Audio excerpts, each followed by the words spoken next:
지난 시간에 NC에서 어떻게 하면 제대로 공부하는지, 최단 시간에 공부하는지 배워봤습니다. 오늘은 의사소통 능력이에요. 자, 일단 바로 유형부터 살펴볼게요. 의사소통 능력의 문제 유형은 이렇습니다. 그러니까 독해 유형. 그러니까 여러분들이 만약에 대졸자시라면, 대학생이시라면 비문학, 수능 칠 때 우리가 비문학 치잖아요. 제목 찾기, 글의 흐름 파악, 문장 배열, 세부 내용 불일치 이런 거. 이런 문제가 나오고요. 그 다음에 이제 피드령은 뭐냐면 글이랑 표랑 섞여서 나오는 거. 수리형 피드는 이제 그래프나 표만 나오는 거고, 이제 이 의사소통형 피드령은 표나 그래프랑 글이랑 같이 섞여서 나오는 거죠. 이런 유형. 그러니까 대부분 그냥 독해 유형입니다. 그리고 이제 추가적으로 출제 대행사에 따라서 문법이나 모듈형이 나오게 되겠죠. 이 정도가 이제 의사소통 능력의 출제 범위라고 보시면 됩니다. 자, 그럼 우리는 어떻게 공부해야 되느냐? 일단 첫 번째는 독해력입니다. 독해력이 중요한 이유는 간단해요. 이게 의사소통 능력에만 독해 유형의 문제가 나오는 게 아니라, 문제 해결에도 독해 유형 문제가 나오고, 자원 관리에도 독해 유형 문제가 나와요.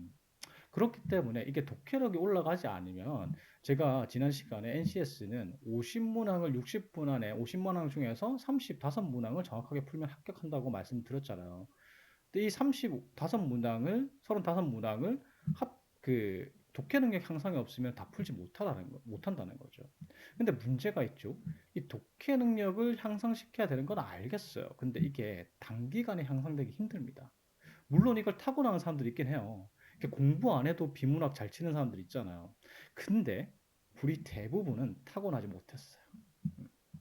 그래서 이 독해 능력을 어떻게 하면 향상을 시킬 수 있느냐? 첫 번째는 어휘입니다. 그러니까 아는 단어가 많을수록, 그러니까 그 글에서 아는 단어, 익숙한 단어가 많을수록 독해 속도가 빨라질 수밖에 없겠죠. 그래서 이런 게 있잖아요. 법대생이 법전 읽는 게 빠르죠. 의대생이 의학서 읽는 게 빠릅니다. 당연한 거예요. 아는 단어가 많으니까. 그래서 어휘에 익숙해지는 게 중요한 거고, 이거는 뭐 반복밖에 없습니다. 그 다음에 심독이 되는 사람들이 있어요.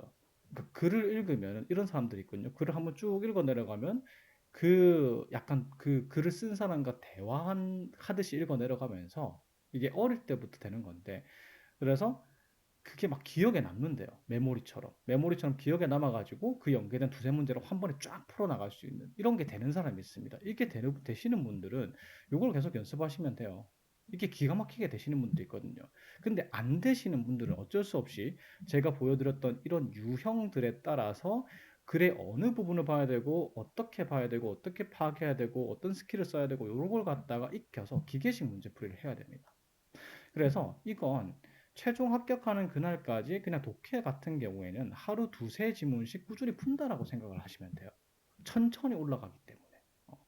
그래서 천천히 이제 하루 두세 문제씩은 무조건 해야 된다고 생각을 하시고, 그 다음에 두 번째, 어휘력은 그러니까 어느 정도 이런 문제들에 대해서 어떻게 접근하는지, 독해 유형에 대해서 어떻게 접근하고 어떻게 읽어 내려가야 되는지 파악을 했다면은 두 번째 하실 거는 목표 산업군에 따라서 관련 지문을 반복해서 푸는 겁니다. 이럴 때 좋은 건, 어, 그 기관 특정 모의고사예요.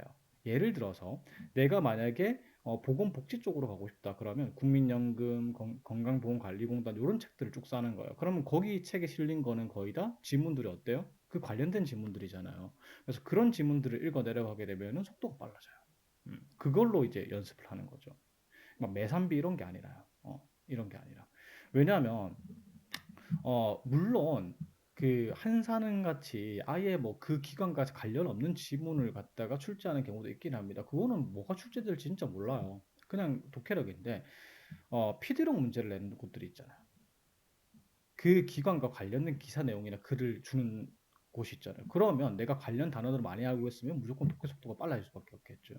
그래서 내가 뭐 예를 들어서 교통 쪽이다. 그럼 코레일이나 한국도로교통공사 이런 쪽에 이제 모의고사들을 쭉 풀어보면 되겠죠. 그래서 산업군 관련 의사소통 같은 경우에는 산업군 관련 모의고사를 많이 풀어보는 게 핵심입니다. 그래서 하루 두세 문제 정도 계속해서 꾸준히 풀어가시는 겁니다.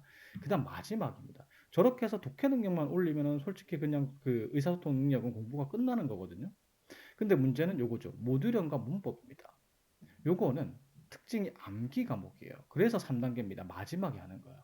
우리는 암기 과목 시험을 미리 하지 않잖아요. 까먹으니까. 그래서 근데 문제는 의사소통 모듈 같은 경우 여러분들 공부해 보셨으면 아실 거예요. 보통 기본서 제일 앞에 있으니까. 그냥 읽으면 풀리거나 당연히 이게 정답이라고 느껴지는 게 정말 많아요. 다른 과목에 비해서. 용어도 자체도 익숙하고요. 그래서 다른 모듈에 비해서 공부 안 해도 편차가 좀 적습니다. 즉, 여러분들이 만약에 시험 직전에 모듈 공부를 한다면 의사소통 능력 모듈 같은 경우에는 비중을 좀 줄이는 게 좋아요. 왜냐하면 의사소통이 모듈형 출제가 많이 안 되는 다른 이제 회사들마다 다르긴 하지만은 똑같이 모듈형을 출제해도 의사소통 문제 같은 경우에는 모듈형 출제 비용이 좀 낮아요. 그냥 독해로 내버리지. 이해가 가시죠? 그래서 어, 모듈 공부를 할 시간이 없다. 그러면 차라리 의사소통 문제는 모듈 공부를 안 하시고 다른 과목을 하시는 게 좋아요. 특히나 뭐 대인관계 만약에 자기계발이나 뭐 조직이의 정보 요런 게 만약에 그 출제 과목에 포함돼 버리면 걔네들은 거의 모듈형으로 나오잖아. 음.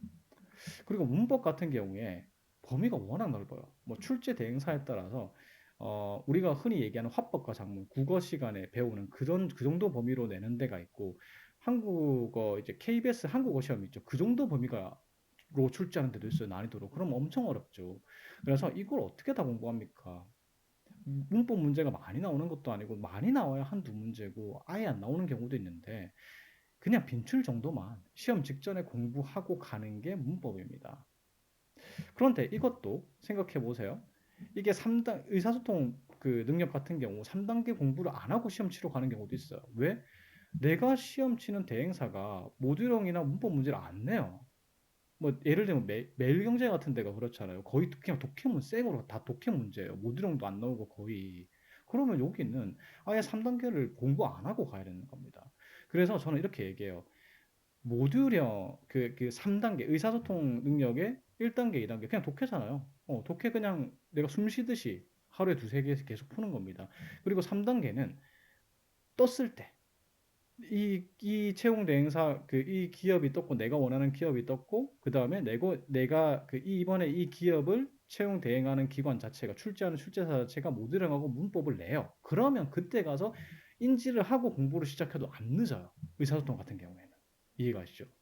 그래서 자 요거부터 얘네들부터 쭉 공부하시고 아 요런 거는 요렇게 파악해야 되구나 요렇게 독해야 되구나 요거부터 익히시고 그 다음에 그 모의고사 내가 원하는 쪽의 산업군의 모의고사를 가지고 계속해서 어휘에 익숙해지면서 요것들을 갖다가 연습하시면 되겠죠. 요게 의사소통 공부의 끝입니다.